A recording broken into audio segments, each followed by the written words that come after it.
God was already drawing the Ethiopian eunuch towards the faith before ever he met Philip on the road from Jerusalem to Gaza.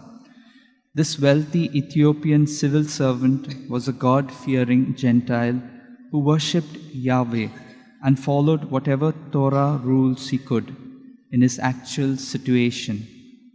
The Spirit was attracting this man to a deeper understanding of life through reading the prophet Isaiah's songs of the suffering servant.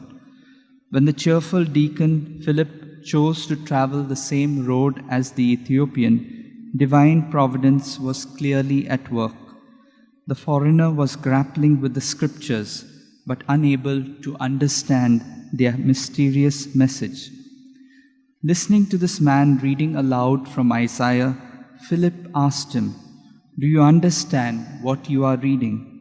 And the pilgrim replied politely, "How can I, unless someone explains it to me?" When he heard how the words of the suffering servant pointed to Jesus' death on the cross, the Ethiopian found faith in Jesus and asked to be baptized. Notice the steps of his conversion, not really a move from sin to grace, but taking an opportunity offered by grace and wanting its full impact in his life. Like the Ethiopian officer, we are called to be God-fearers, who draw near to God and seek to know what life expects of us. Like this pilgrim, we should join in worship as he did in the temple in Jerusalem. And on his way back home, he was still hoping for God to enlighten him.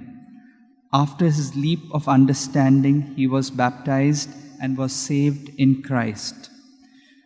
The helpful, hospitable church represented by Philip is the ideal urged on us by Pope Francis, who wants to see the joy of the gospel shine on the lives of all who welcome it.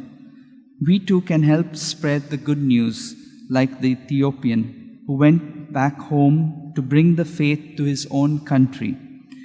In the church, we receive not only sacramental presence of Jesus, but also the guidance and example we need to keep our faith strong.